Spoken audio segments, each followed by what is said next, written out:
ರಿಯಾ ನೀನು ಜಾಣ ಮರಿಯಲ್ಲ, ಯಾಕಿದ್ದಾರೆ ಹಠ ಮಾಡ್ತಿದ್ಯಾ? ಹಠ ಮಾಡ್ತಿರೋದು ನಾನಲ್ಲ, ನೀನು. ರಿಯಾ ನನಗೆ ಕಾರ್ ತಿರ್ಸ್ಕೊಳಕ್ಕೆ ಈಸಿ ಆಗತ್ ಕಣೆ, ಪ್ಲೀಸ್ ಅಣ್ಣಂಗೋಸ್ಕರ ಇಷ್ಟು ಹೆಲ್ಪ್ ಮಾಡಲ್ವಾ? ನಿನ್ ತಂಗಿಗೋಸ್ಕರ ಕಾಲೇಜ್ ತನಕ ಬಿಡಕ್ಕಾಗಲ್ವಾ? ನೀನ್ ಹೇಳ್ತಿದ್ದ ತಾನೆ ಕಾರಲ್ಲಿ ಕಾಲೇಜ್ಗೆ ಹೋದ್ರೆ ಶೋ ಆಫ್ ಅಂತ ರೇಗಿಸ್ತಾರೆ ಅಂತ. ಅದನ್ನ ಹೇಳಿದ್ಮೇಲೂ ನೀನ್ ಎಷ್ಟೆಲ್ಲ ಡ್ರಾಪ್ ಮಾಡಿದ್ಯಾ? ಇವತ್ತೇನ್ ನಿನ್ ಹೊಸ ರಗ್ಳೆ? ನೋಡು ನಾನು ಜಾಗಿಂಗ್ ಡ್ರೆಸ್ ಅಲ್ಲಿ ಇದೀನಾ, ಈ ತರ ನಿನ್ ಫ್ರೆಂಡ್ಸ್ ಮುಂದೆ ಬಂದ್ರೆ ಚೆನ್ನಾಗಿರಲ್ಲ ತಾನೆ? ಬೆಳಗ್ಗೆ ಬೇಗ ಬಂದು ನನ್ನ ಎಬ್ಸೋ ಬದಲು ಬೇರೆ ಡ್ರೆಸ್ ಹಾಕೋಬೇಕಿತ್ತು. ಇವಾಗ ಏನ್ ಮಾಡಕ್ಕಾಗುತ್ತೆ? ರಿಯಾ ಪ್ಲೀಸ್ ಕಣೆ, ನಾನು ಇಲ್ಲಿಂದ ಜಾಗಿಂಗ್ ಹೋಗ್ಬೇಕು, ತುಂಬಾ ಲೇಟ್ ಆಗತ್ತೆ, ದಯವಿಟ್ಟು ಇಲ್ಲೇ ಇಳಿದ್ಬಿಡು. ಒಳ್ಳೆ ಕರ್ಮ, ಹೀಗ್ ಮಾಡೋದಿದ್ರೆ ಇನ್ನೊಂದ್ಸಲ ನಂಗೆ ಡ್ರಾಪೇ ಮಾಡ್ಬೇಡ, ಹೋಗು.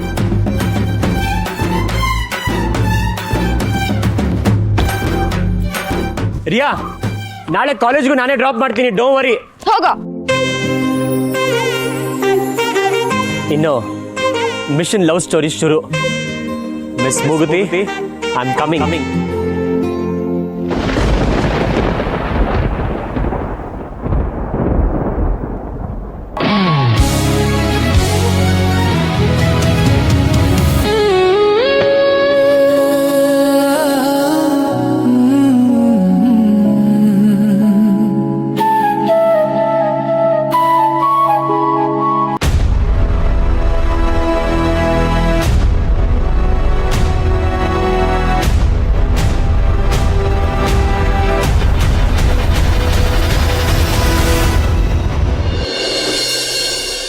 ಅಮ್ಮಮ್ಮ, ಹೊಸ ಮಸಾಲ ಸ್ಯಾಂಪಲ್ಸ್ನ ಇವತ್ತು ಡಿಸ್ಪ್ಯಾಚ್ ಮಾಡ್ತಾ ಇದ್ದಾರೆ.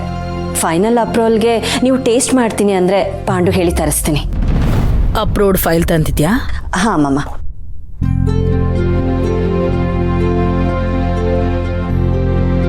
ಅಮ್ಮಮ್ಮ, ನೀವಿನ್ನೂ ಟೇಸ್ಟೇ ಮಾಡಿಲ್ಲ, ಆದರೂ ಸೈನ್ ಮಾಡ್ತಿದ್ದೀರಲ್ಲ? ನೀನ್ ಟೇಸ್ಟ್ ಮಾಡಿದ್ಯಲ್ವಾ ಮಿಥಿಲಾ? ಹಾಂ ಅಮ್ಮಮ್ಮ.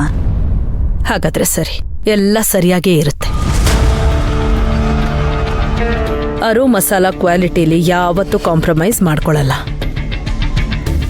ರುಚಿಲಿ ಯಾವ್ದು ಜಾಸ್ತಿ ಆಗತ್ತೆ, ಯಾವ್ದು ಕಮ್ಮಿ ಆಗತ್ತೆ ನಿನಗೆ ತುಂಬ ಚೆನ್ನಾಗಿ ಗೊತ್ತಿದೆ.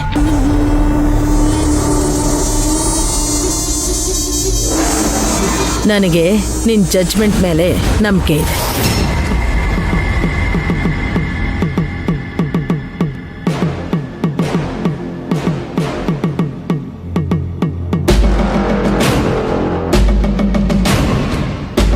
ಅಮ್ಮಮ್ಮ, ನೀವು ಆರಾಮಾಗಿದ್ದೀರಾ? ಹಾಂ, ಏನಾಯ್ತು? ಯಾಕೆ ಹಿಂಗೆ ಕೇಳ್ತಾ ಇದೀಯಾ? ಅಲ್ಲ, ನೀವು ಯಾವತ್ತೇ ಸೈನ್ ಮಾಡಿದ್ರೂ ಕೆಳಗಡೆ ಡೇಟ್ ಹಾಕ್ತೀರಾ, ಆದರೆ ಇವತ್ತು ಹಾಕಿಲ್ಲ. ಓ, ಮರ್ತ್ಬಿಟ್ಟೆ, ಕೊಡು.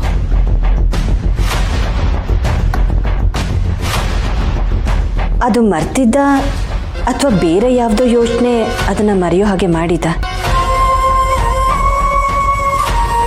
ನಿಮ್ಮ ಮನಸ್ಸಲ್ಲಿ ಯಾವುದೋ ವಿಚಾರ ಕಾಡ್ತಾ ಇದೆ ಅಲ್ವಾ?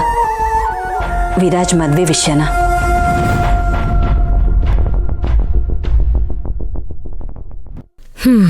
ಹೇಳ್ತೇನೆ, ಎಲ್ಲ ವಿಷಯಗಳನ್ನ ಇಷ್ಟು ಚೆನ್ನಾಗಿ ಅರ್ಥ ಮಾಡ್ಕೋತಿದ್ಯಾ.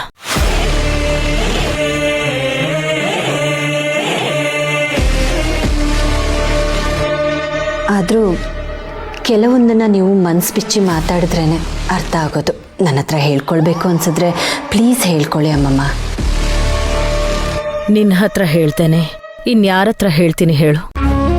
ವಿರಾಜೇನೋ ರಮ್ಯಾನ ಬೇಡ ಅಂದ, ಆದ್ರೆ ಮದುವೆ ಬೇಡ ಅಂತ ಹೇಳಿಲ್ವಲ್ಲ? ಅಂದರೆ ಬೇರೆ ಹುಡುಗಿನ ಹುಡ್ಕೋಣ ಅಂತನ?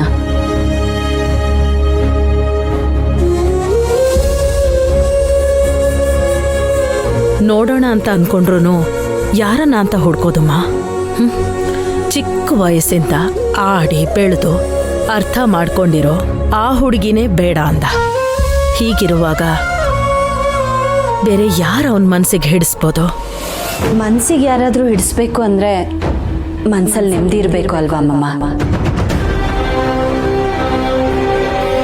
ಅಂದರೆ ಮನೇಲಿ ಏನೇನೋ ಆಗ್ತಾ ಇದೆ, ಯಾರ ಮನಸ್ಸಿಗೂ ನೆಮ್ಮದಿ ಇಲ್ಲ. ಅಮ್ಮಮ್ಮ, ನಾವು ಯಾಕೆ ಮನೇಲಿ ಒಂದು ಸತ್ಯನಾರಾಯಣ ಪೂಜೆ ಮಾಡಿಸ್ಬಾರ್ದು? ಈಗಲಾ? ಹೌದಮ್ಮಮ್ಮ, ಮನೆಯವರೆಲ್ಲ ಸೇರಿ ಪೂಜೆ ಮಾಡಿದ್ರೆ ನೆಮ್ಮದಿ ಸಿಗತ್ತೆ ಅಲ್ವಾ? ಅದರಿಂದ ವಿರಾಜ್ ಮದ್ವೆ ಬಗ್ಗೆ ಇರೋ ಗೊಂದಲ ಪರಿಹಾರ ಆಗತ್ತಾ?